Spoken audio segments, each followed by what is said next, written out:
Persidangan MK, Romo Magnis itu kan menyatakan bahwa bansos itu memang sengaja diberikan untuk memanipulasi memenangkan Prabowo Gibran. Setiap pihak yang merasa tidak diuntungkan dengan hasil pemilu dan pilpres tentu akan berargumentasi untuk bagaimana membenarkan bahwa terjadi kecurangan. Ketika Pak Prabowo mengatakan kita akan merangkul semua, itu artinya seolah-olah kayak menggembosi oposisi demi kemudian mengamankan agenda-agenda pemerintahan di parlemen. Suara oposisi sekarang ini tidak mutlak harus berada di DPR, tetapi juga harus kita lihat belum tentu yang dirangkul mau bergabung loh. PAN itu nggak apa-apa kursi menterinya berkurang cuma buat PKS atau PDIP atau taruhlah P3 atau siapapun itu masuk. 2045 Indonesia Emas tujuan semua pasangan calon kok.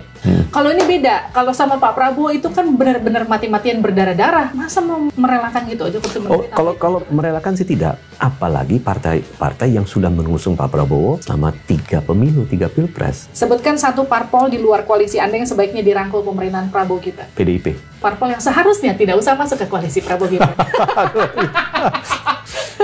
Aduh, itu susah.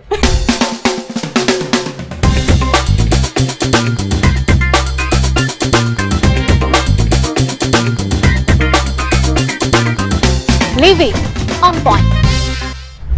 Hai, kembali lagi di Living on Point. Saudara, sidang gugatan sengketa Pilpres 2024 masih bergulir di MK. Sejumlah tuntutan dikemukakan, di antaranya adalah didiskualifikasinya pasangan nomor urut 02 Prabowo Gibran. Tapi nggak cuma itu, di dalam persidangan yang sekarang juga bergulir ada sejumlah hal yang juga menarik. Di antaranya dipanggilnya 4 menteri di kabinet Jokowi, dan nggak cuma itu, ada juga permintaan untuk memanggil sekalian Bu Megawati ke dalam persidangan. Yang jadi pertanyaan sebetulnya apa sih yang mau digali dan sejauh mana fakta-fakta dari gugatan itu akan terungkap dan seperti apa nanti hasilnya. Tapi kita nggak cuma ngomongin itu, kita juga nanti akan ngomongin soal bagi-bagi kursi kabinet yang udah mulai rame dibicarain. Udah ada beberapa mention, Golkar udah jelas-jelas minta 5 kursi menteri. Kalau di PAN, Pak Prabowo udah bilang, kira-kira berapa nanti kursi menteri yang akan dikasih? Itu kalau nggak salah di acara buka puasa bersama ya. Nanti koreksi kalau salah. Nanti karena saya akan langsung ngobrol sama Sekjen PAN Edi Suparno yang juga sekaligus wakil ketua dari TKN Prabowo Gibran. Selamat datang Mas Edi. Selamat datang, terima kasih undang-undang saya. Terima kasih sudah datang Mas Edi. Pertanyaan pertamanya soal sidang sengketa Pilpres di MK. Ini soal pemanggilan 5 menteri dulu deh. Gimana tuh Mas ngeliat itu? Ya, saya kira sah saja sampai ada pemanggilan menteri tersebut karena memang yang ditekankan itu adalah mengenai pemberian bansos, pengalokasian dana untuk bansos gitu, sehingga yang dipanggil memang menteri-menteri yang relevan yang ada kaitannya dengan masalah bansos tersebut. Tetapi perlu juga kita sampaikan bahwa bansos itu kan diberikan setiap tahun, dianggarkan setiap tahun, disepakati, disetujui di DPR setiap tahun oleh semua fraksi yang ada, secara unilateral, secara bersamaan dan secara tidak ada penolakan. Nah, kok sekarang dipermasalahkan? Nah, itu juga menjadi pertanyaan bagi kita. Tetapi nggak apa-apa, dalam artian dalam rangka mungkin para pihak mencari di mana ada potensi kecurangan yang terstruktur, sistematis dan masif, mungkin ini upaya yang harus dilakukan. Tetapi juga kalau kita lihat, ya bansos kan itu diberikan setiap tahun, termasuk juga tahun 2019 ketika waktu itu ada Pilpres juga, gitu ya. Jadi saya kira bukan suatu hal yang baru. Bansos diberikan secara masif pada saat COVID, dan sekarang ini kita merasakan bahwa dampak COVID itu juga masih belum pulih sesungguhnya. Jadi masyarakat masih membutuhkan itu. Nah, jadi ya kita lihat saja hasilnya bagaimana pemanggilan menteri-menteri itu. Saya pikir itu sah saja, dan Presiden yang paling penting memberikan dukungan agar menteri-menteri itu bisa memberikan keterangan. Dan saya rasa ini merupakan sebuah keputusan yang baik dari Pak Presiden ya untuk mendukung agar proses ini bisa dijelaskan secara sangat transparan kepada masyarakat. Kalau soal itu kan Pak Presiden udah jelas clear menyatakan bahwa silahkan dijelaskan tugas tupoksinya dari para menteri begitu ya. Tapi kalau soal yang tadi, soal bansos, salah satu saksi yang hadir di persidangan MK, Romo Magnis itu kan menyatakan bahwa bansos itu memang sengaja diberikan untuk memanipulasi dari hasil Pilpres gitu, untuk memenangkan Prabowo Gibran. Gimana tuh? Tergantung dari arah mana kita melihatnya ya. kalau kita berprasangka baik, ya bansos itu memang merupakan hak rakyat, merupakan hak masyarakat. Sudah dianggarkan, sudah dipersiapkan, dan sudah dijadwalkan pemberiannya. Dan memang sudah diketahui dari awal bahwa pemberian bansos itu akan melalui proses di mana kita sedang melakukan pemilu. Gitu. Nah, jadi saya pikir kenapa pada saat itu tidak ada yang mempermasalahkan bahwa stop dulu selama pemilu tidak boleh pemberian bansos seperti yang sekarang ini. KPK menganjurkan nanti pada saat pilkada sebaiknya tidak ada pemberian bansos. Mestinya seperti itu. Kenapa ini nggak dari kemarin? Dari kemarin, kenapa harus sekarang gitu loh. Jadi ya kita juga melihatnya, ya bagaimanapun juga setiap pihak yang merasa tidak diuntungkan dengan hasil pemilu dan pilpres tentu akan berargumentasi, mencari argumen untuk bagaimana membenarkan bahwa terjadi kecurangan di dalam pemilu. Gitu. Dari kubu 03 itu kan dari awal menyatakan ini ya ada kecurangan TSM gitu. Memang sengaja didesain dari hulu ke hilir terjadinya kecurangan sehingga menyebabkan Prabowo Gibran menang gitu. Gimana tuh, Mas? Saya nggak melihat seperti itu. Meskipun kalau kita lihat, kita kilas balik 2019, pada saat Pak Prabowo belum berhasil memenangkan Pilpres, kita juga melakukan hal yang sama. Kita juga mengatakan bahwa terjadi kecurangan yang TSM ini, terjadi keberpihakan aparat, ya, ada keuntungan yang diperoleh oleh petahana, tetapi tidak bisa kita buktikan memang. Sulit untuk membuktikan itu. Saya kira pun saat ini untuk membuktikan TSM itu rasanya tidak gampang. Mungkin karena itu ya dilakukan dua upaya secara langsung. Ya, satu di MK, satu lagi di DPR melalui hak angket yang rencananya mau dia sampaikan. Nah, itu yang kami lihat. Tetapi saya tidak melihat di lapangan adanya kecurangan TSM itu. Karena bagaimanapun juga, kalaupun itu terjadi, pasti akan ada irisannya dengan apa yang kita lakukan, perjuangkan di dalam pemilu legislatif.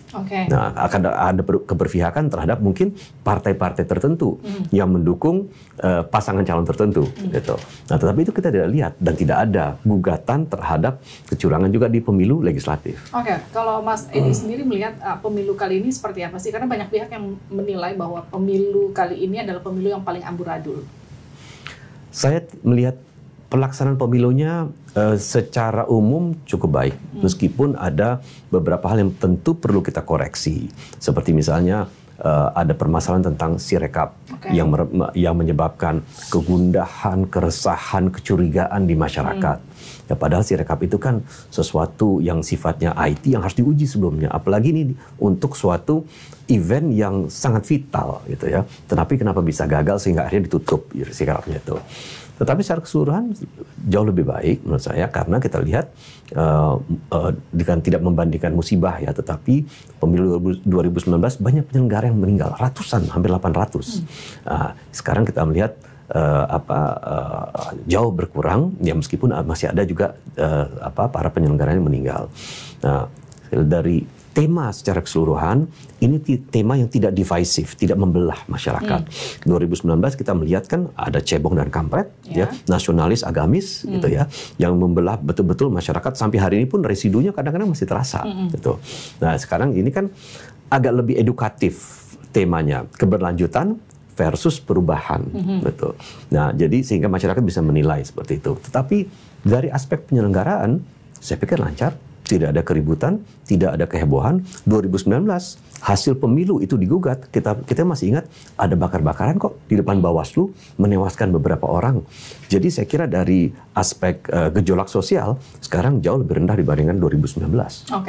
Nah, kalau ngomongin Sirekap, tadi kan Mas Edi sempat nyinggung soal Sirekap ya. Mas Hasto sempat bilang bahwa ada sengaja angka dari Ganjar Mahfud ini dikunci di angka 17%. Ini ada soal penggelembungan Sirekap. Jadi kalau suara masuk ke Ganjar Mahfud, suara yang sama juga akan masuk ke Prabowo Gibran. Sehingga kemudian berapapun angka yang masuk ke Ganjar Mahfud itu akan terjadi penggelembungan ke Prabowo Gibran, sementara angka untuk Ganjar Mahfud di lock 17%. Saya perlu memahami lebih dalam bagaimana kita mengelok angka suara ya. Karena kalau kita lihat, perhitungan suara itu kan dilakukan secara manual di TPS dan itu transparan. Semua partai politik yang mengusung pasangan calon itu menandatangani, gitu. Dan itu perhitungannya berjenjang dan di setiap jenjang ditandatangani oleh saksi dari pasangan calon. Okay. Dan kedua juga kita lihat bahwa ya pemantau pemilu kan banyak. Dan itu kan kalaupun ada hal tersebut terjadi tentu bisa terlihat dan banyak yang akan kemudian menyuarakan. Dan ketiga, setiap lembaga survei melakukan survei konsisten kok, gitu, konsisten. Dan lembaga survei itu nggak ada, saya nggak yakin mereka kong kali kong saling bicara, ayo kita setting angka di angka sekian, enggak. Integritas mereka kan pasti juga akan nanti tercela, gitu ya. Jadi saya lihat dari sistem perhitungan berjenjang itu sudah merupakan gambaran yang sangat jelas bahwa perhitungannya ada dan ditandatangani, artinya disetujui oleh saksi-saksi. Mas Edi gini, sepanjang persidangan MK kan hampir di setiap hari, setiap persidangan itu ada nama Joko Widodo yang disebut, entah dianggap sebagai endorsement Prabowo Gibran lewat bansosnya, lewat kemudian kekuasaannya, abuse of power kalau bahasanya dari 03 begitu. Yang jadi pertanyaan saya gini, Pak Jokowi itu sempat ngasih arahan nggak sih ke 02 untuk bagaimana sih menyikapi hal ini? Tidak ada arahan dalam artian bahwa Pak Jokowi memberikan strategi kampanye pemenangan, memberikan dukungan khusus kepada Pak Prabowo untuk memenangkan daerah-daerah tertentu, nggak ada, sama sekali nggak ada. Justru kami melihat bahwa Pak Jokowi sebagai presiden dan ayah orang tua dari cawapres kita, justru itu cenderung menjalankan tugas sebagai kepala negara, bukan sebagai seseorang yang ingin memenangkan putranya. Nah itu dia, tapi kan secara logika pasti ada omongan gini, mana ada sih bapak yang pengen anaknya kalah gitu.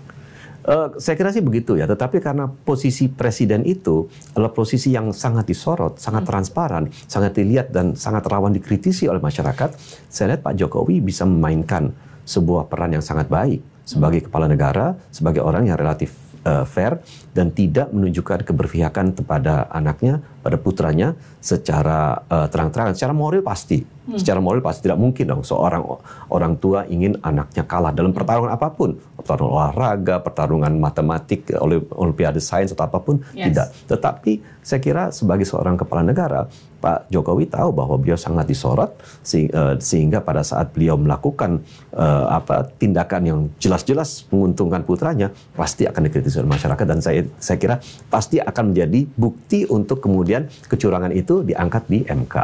Oke.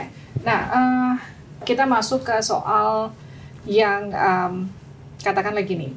Ini gugatan masih terus berjalan di MK, tapi yang jadi pertanyaan sudah ada mulai narasi bagi-bagi kursi menteri di kabinet Prabowo Gibran yang belum disahkan karena gugatannya masih berjalan ya kan. Itu gimana tuh Mas Edi? Politik ini memang unik ya, politik unik dalam artian bahwa meskipun kita secara partai ini mengusung calon yang berbeda, kita bertarung secara secara cukup ketat selama beberapa bulan ini, tapi ujung-ujungnya kan partai-partai ini teman-teman semua, bersahabat semua. Dan kita melihat bahwa dari eranya Pak SBY, eranya Pak Jokowi, ada presiden di mana koalisi ini memiliki posisi mayoritas di parlemen. Nah, dan kalau sampai memiliki posisi mayoritas di parlemen, pemerintahan akan berjalan lebih stabil. Tapi kan sekarang masih belum 50. Sekarang belum, tetapi upaya untuk menciptakan itu saya kira bisa saja terjadi. Lewat membuka rangkulan-rangkulan ke partai-partai yang masih belum bergabung ke Koalisi Indonesia Maju. Membuka komunikasi politik untuk bersama-sama, ayo kita membangun tujuan yang bersama kita akan capai 2045 Indonesia Emas, tujuan semua pasangan calon kok. Nah gitu. Sekarang gini, saya nggak cuma bertanya sebagai wakil ketua TKN Prabowo Gibran, tapi saya juga bertanya sebagai sekjen PAN. Kalau satu kue dibagi terlalu banyak, porsinya akan semakin sedikit. PAN itu nggak apa-apa, kursi menterinya berkurang, cuma buat PKS atau PDIP atau taruhlah P3 atau siapapun itu masuk. Pertama, bagi-bagi kue itu adalah kewenangan dan prerogatifnya Pak Prabowo sebagai presiden terpilih ya, dan akan sebagai presiden nanti untuk menentukan. Dan kedua, kami percaya bahwa Pak Prabowo itu tidak melupakan partai-partai yang merupakan partai yang mengusung, mendukung dan berjuang bersama-sama Pak Prabowo di dalam Pilpres ini pasti akan mendapatkan keutamaan, didahulukan. Apalagi partai-partai yang sudah mengusung Pak Prabowo selama 3 pemilu, 3 pilpres, Ya, termasuk seperti PAN. Yes. Ya, saya Udah kira berdarah-darah tiga kali ya, Ya. yang ketiga kali menang begitu. ya. Jadi kami sesungguhnya tidak merasa khawatir karena kami tahu Pak Prabowo akan sangat bijak dalam menyikapi ini. Mungkin kedepannya beliau akan merangkul partai-partai yang tidak mengusung beliau, tetapi beliau tidak akan melupakan partai-partai yang betul-betul berjuang bersama-sama satu barisan ketika pilpres ini berlangsung. Oke, Mas Edi, tapi sebenarnya ada omongan nggak sih, PAN itu butuh berapa kursi menteri, atau mau berapa, atau mau memajukan berapa kadernya buat jadi menteri? Namanya partai dan namanya keinginan pasti ingin sebanyak-banyaknya. Ya. Gitu. Apakah nanti disetujui, apakah nanti diberikan apa yang kita kehendaki, posisi-posisi kementerian itu kembali lagi kepada Pak Prabowo. Dan saya dalam posisi saya tegak lurus kepada ketua umum saya karena kita sudah memberikan mandat kepada ketua umum untuk menentukan nanti pembicaraan-pembicaraan terkait kabinet itu bersama capres terpilih apa yang terbaik untuk PAN. Jadi kami akan melakukan itu. Tapi Pak Zulhas sudah ada mention kira-kira ngomong sama Mas Edi gitu. Edi, kita butuh berapa nih kursi menteri kira-kira? Majuin 5, majuin 4 gitu? Pak Zul berbicara mungkin dalam tatanan lebih informal dan lebih pada penjajakan. Tidak pernah ada pembahasan definitif. Karena beliau kan juga nggak berani bicara definitif. Orang belum dibicarakan kok sama Pak Prabowo. Nanti ada saatnya beliau bicara dengan Pak Prabowo. Dan Pak Zul kan juga sebagai orang yang sangat demokratis di internal partai, pasti akan membahasnya di internal kita. Tapi sampai saat ini masih belum ada pembahasan. Tapi Pak Erlangga udah nyebut 5 loh, Mas Edi. Ini PAN nggak mau nyebut angka berapa butuh kursi menteri? Kita pada saat bergabung dengan pemerintah Pak Jokowi tahun 2016 dan kemudian tahun 2020, 2 kali kan kita bergabung di periode pertama dan kedua Pak Jokowi, kita tidak pernah meminta. Gitu loh. Jadi bagi PAN itu kita rasanya pantang untuk meminta, tetapi kita sangat paham bahwa kerja keras kita, apalagi 3 periode mendukung Pak Prabowo sebagai capres itu akan diapresiasi, akan dihargai. Tapi beda Mas Edi, di 2014, 2019 itu kan PAN saat itu mendukungnya Pak Prabowo, tapi masuk ke koalisi pemerintahan itu di tengah-tengah kan setelah Pak Jokowi menang. Kalau ini beda, kalau sama Pak Prabowo itu kan benar-benar mati-matian berdarah-darah ngedukung Pak Prabowo dari awal, bahkan dari 2014, 2019 kalah bareng, di 2024 akhirnya menang. Masa mau merelakan gitu aja kursi menteri? Kalau merelakan sih tidak, tetapi kita mungkin tidak secara publik akan menyatakan gitu ya bahwa kita menghendaki sekian gitu. Saya rasa ini adalah pembicaraan di mana kita sepenuhnya menghargai prerogatif presiden dan saya sebagai kader partai, sebagai pengurus partai tegak lurus dengan apa yang sudah diputuskan oleh partai bahwa kita serahkan semuanya pada Pak Zul. Gini, ada nggak sempat omongan di dalam internal TKN ya, ketika Pak Prabowo mengatakan kita akan merangkul semua, itu artinya akan semuanya dapat kursi yang sama, kurang lebih ya, mungkin akan proporsinya beda-beda dikit gitu, di pemerintahan nanti, karena akan mengulang kurang lebih dengan ceritanya Pak Jokowi dulu, semua partai dirangkul. Saya belum pernah mendengar bahwa Pak Prabowo melakukan pembicaraan yang sifatnya lebih detail dan teknis terkait hal itu ya, tetapi bahwa semua akan dirangkul saya setuju karena Pak Prabowo itu ingin kita lebih sifatnya kolaboratif bekerja sama ketimbang nanti kita sikut-sikutan gitu ya, dan saya rasa ini kebijakan yang jitu dari Pak Prabowo, tinggal bagaimana kemudian mendetailkannya itu di dalam bentuk ya apa yang menjadi konsesi politik yang akan diberikan oleh beliau. Tetapi sejauh ini belum ada pembicaraan lebih detail pada itu. Tapi kalimat itu nggak akan seolah-olah kayak menggembosi oposisi demi kemudian mengamankan agenda-agenda pemerintahan di parlemen nanti? Saya setuju bahwa sebagai negara demokrasi diperlukan check and balances, perlu oposisi yang kuat, itu salah satu ciri negara demokrasi ya, tidak hanya sekedar kita melaksanakan pemilu dan pilpres. Tetapi kalau kita lihat secara historis, Pak, yang tadi saya sampaikan Pak SBY, Pak Jokowi 2 periode, Pak SBY 2 periode, Pak Jokowi 2 periode, mayoritas partai-partai itu berada dalam koalisi pemerintahan. Dan itu menyebabkan pemerintah itu menjadi stabil. Hanya 1 kali, dalam periode sangat pendek, pada saat Pak Jokowi memenangkan Pilpres yang di periode pertama, itu kan terjadi perbedaan koalisi Indonesia Hebat dan koalisi Merah Putih. KMP menguasai suara di parlemen. Dan ketika waktu itu banyak keputusan terkait legislasi tidak bisa diambil, ya kemudian terjadilah lobby-lobby politik sehingga akhirnya PAN bergabung, Golkar bergabung, sehingga akhirnya ya koalisi pemerintah itu mayoritas di parlemen. Dan ini untuk stabilitas ke depannya. Saya kira memang kita harus ya ada mungkin harus harus dipilih ya, bahwa stabilitas pemerintahan ya, mungkin juga demokrasi, dan itu mungkin tidak bisa berjalan hand in hand secara bersamaan. Karena sekarang pun banyak yang mengatakan bahwa kita mengalami kemunduran demokrasi. Ya, salah satunya adalah dengan tidak adanya suara oposisi. Betul. Tetapi suara oposisi sekarang ini tidak mutlak harus berada di DPR. Suara oposisi itu bisa berada di civil society, bisa berada di kanal-kanal media sosial yang ada oleh masyarakat umum. Ya, saya kira itu sangat lazim yang sekarang terjadi. Nah, jadi saya pikir ke depannya demokrasi kita tetap akan baik, tetapi memang kita butuh pemerintahan yang kuat ke depannya, karena target-targetnya itu sangat besar, sangat sangat jauh untuk mencapai, untuk mengejar ketertinggalan kita. Ketika kemarin COVID, banyak loh kita agenda ekonominya itu tertinggal. Tapi seberapa banyak sebetulnya dibutuhkan sebenarnya gini, kalau kita bicara soal proporsi di parlemen ya begitu ya, ini kan cuma butuh 50+1 kurang lebih untuk paling tidak memuluskan program-program. Yang jadi pertanyaan, kenapa harus semuanya seolah-olah harus dirangkul gitu, Mas? Tentu saya tidak bisa menjawab atas nama Pak Prabowo ya, tetapi kami melihat Pak Prabowo itu memang dari dulu selalu ingin merangkul semua pihak, ingin memiliki, kan apa yang disampaikan Pak Prabowo, saya punya satu musuh kebanyakan, punya 1000 teman itu terlalu sedikit. Jadi saya kira konsep itulah yang dipakai oleh beliau, prinsip itulah dipakai oleh beliau untuk merangkul sebanyak mungkin. Tetapi juga harus kita lihat, belum tentu yang dirangkul mau bergabung loh. Yang belum tentu yang merangkul itu menyetujui.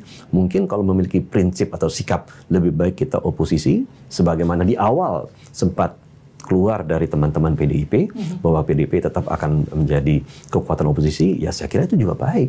Menjadi oposisi atau pendukung pemerintah, dua-duanya mulia kok, saya kira.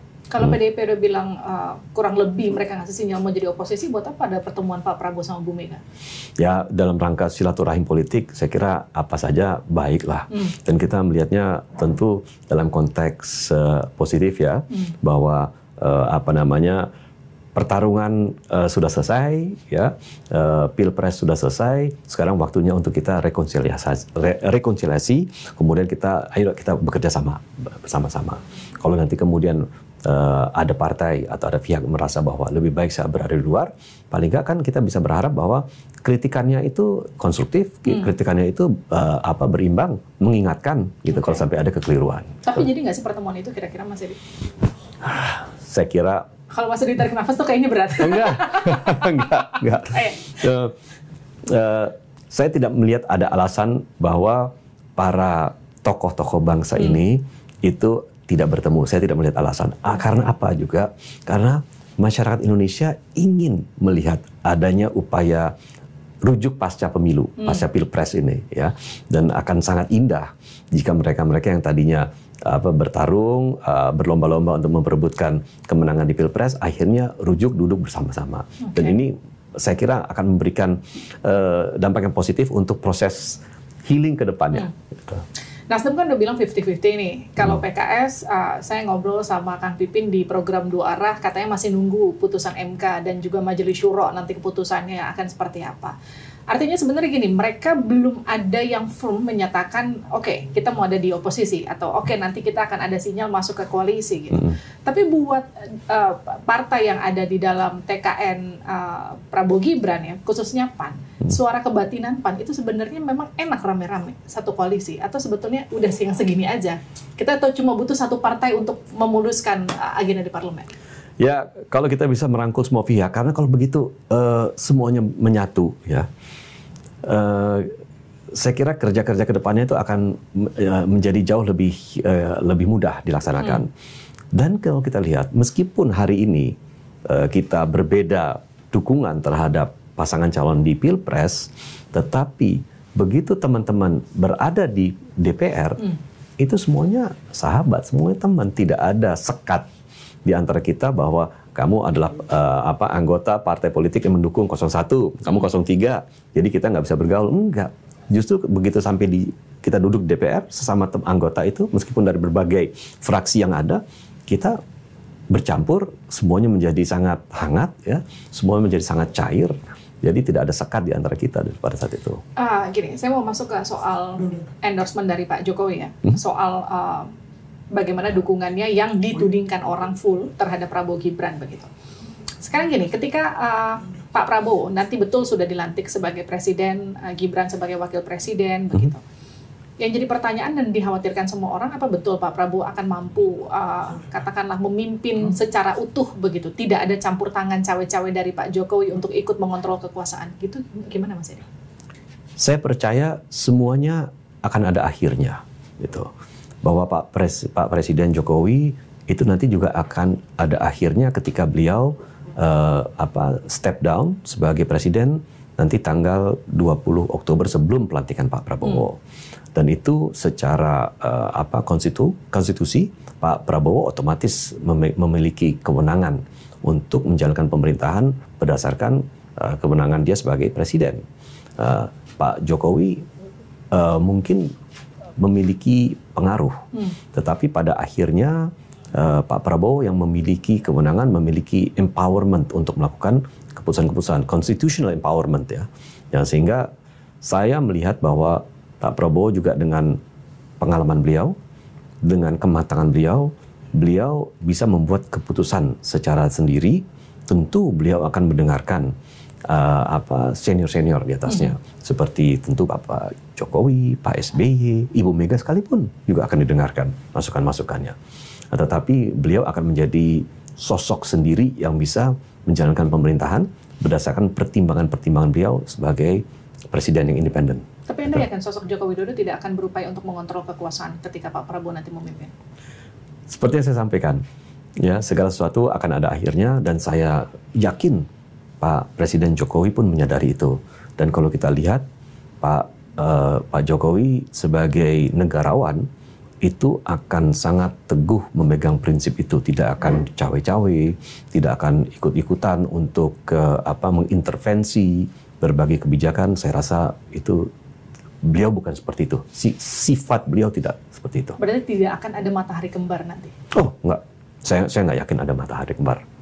Karena di dalam sejarah Republik ini tidak ada presiden yang kemudian memiliki bayang-bayang dari pendahulunya yang ikut. Dan saya kira ke depannya juga akan pasti begitu. Oke. Dan posisi Pak Jokowi nanti akan ada di mana di dalam TKN Prabowo Gibran? Sebagai Dewan yang Mbak Grace Natali sempat katakan pembina koalisi. Ya. Itu belum dipikirkan, belum dipertimbangkan. Saya kira Pak Jokowi kan selama ini mengatakan bahwa setelah saya selesai menjabat sebagai presiden, saya akan menjadi warga negara biasa dan saya akan kembali ke Solo. Gitu. Kita hormati putusan beliau seperti itu, sehingga belum ada pembicaraan lebih lanjut. Saya kira itu mungkin agenda berikutnya ketika nanti MK memutuskan hasil gugatan di MK, dan kemudian pasca keputusan MK itu KPU secara resmi menetapkan Pak Prabowo dan Mas Gibran sebagai capres dan cawapres terpilih. Setelah itu baru ada pembicaraan-pembicaraan lainnya. Oke. Ketika Pak Prabowo dilantik otomatis bersama dengan Gibran, ini kan tidak akan melepaskan isu nepotisme yang sekarang melekat dari mulai pencalonan sampai mungkin nanti pelantikan dan Gibran memimpin sebagai wakil presiden. Bagaimana meyakinkan publik soal itu? Nepotisme itu kalau dilihat dalam konteks positif, saya kira itu nggak apa-apa. Ya, kalau nepotisme itu kita lihat tidak hanya di dunia politik ya, di dunia yang lain juga seperti itu. Seorang polisi ingin anaknya menjadi polisi, seorang pilot ingin jadi pilot, dokter ingin anak-anaknya jadi dokter. Apakah itu juga nepotisme? Kalau itu tujuannya ada baik dan mulia, saya kira tidak ada salahnya untuk itu.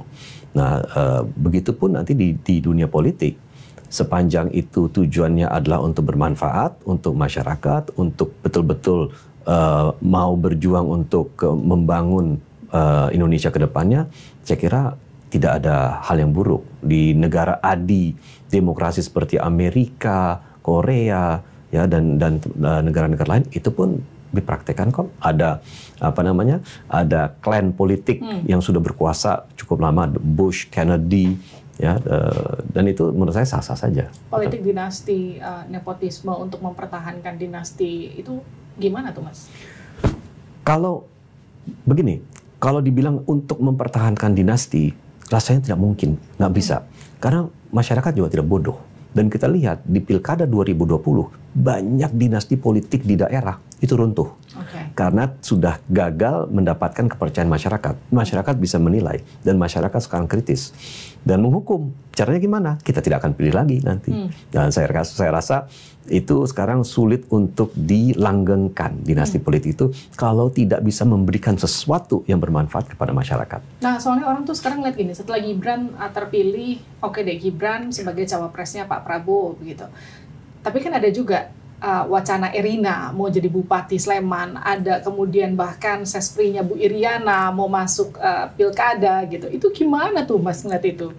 Nah itu kebetulan dua contoh itu agak dekat di PAN karena Bupati Sleman dan calon wali kota Bogor itu dua-duanya kader PAN. Nah itu gimana? Nah, pasti kita nggak akan nggak akan sejalan gitu ya, karena ya tentu kader kita dahuluan kader kita dong gitu ya.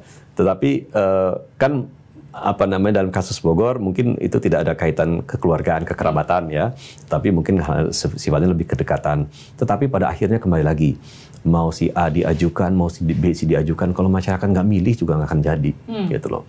Dan pada saat nanti pilkada serentak sudah dilangsungkan, Pak Jokowi kan sudah tidak menjabat presiden, gitu, tidak memiliki apa namanya otoritas apapun ya untuk mempengaruhi output. Meskipun saya juga bingung gimana caranya Pak Jokowi bisa mempengaruhi output, nggak bisa, gitu loh.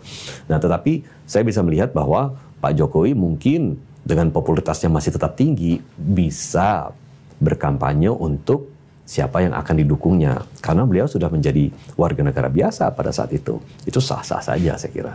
Oke. Saya mau masuk ke pertanyaan cepat, Mas Edi. Pertanyaan pertama, seperti apa pemerintahan Jokowi Ma'ruf? Baik. Seperti apa nanti pemerintahan Prabowo Gibran? Sangat baik. Siapa presiden yang paling berbekas di hati seorang Edi Suparno? Soeharto. Kenapa Soeharto? Karena banyak pembangunan yang dicapai dan stabil. Oke, dari angka 1 sampai 100, seberapa yakin Anda Prabowo Gibran akan menang di gugatan MK? 99,9. Kenapa PAN loyal mendukung Prabowo Subianto meskipun udah 2 kali kalah dan pada akhirnya meskipun menang? Orangnya jujur, konsisten, merah putih. Sebutkan satu parpol di luar koalisi Anda yang sebaiknya dirangkul pemerintahan Prabowo Gibran. PDIP. Sebutkan satu parpol yang seharusnya tidak usah masuk ke koalisi Prabowo Gibran.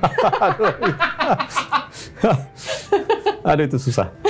Saya nggak bisa jawab itu. Semuanya teman soalnya.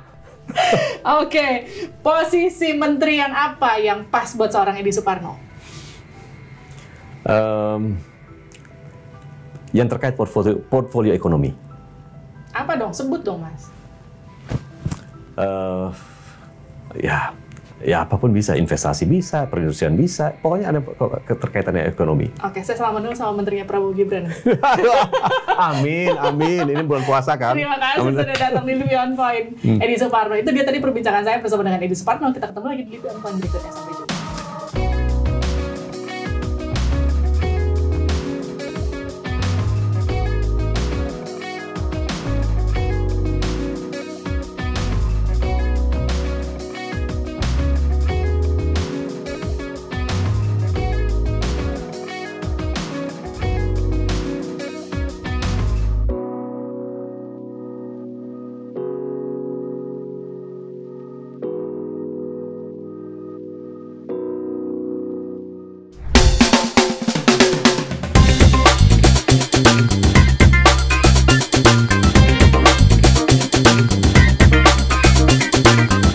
Living on Point.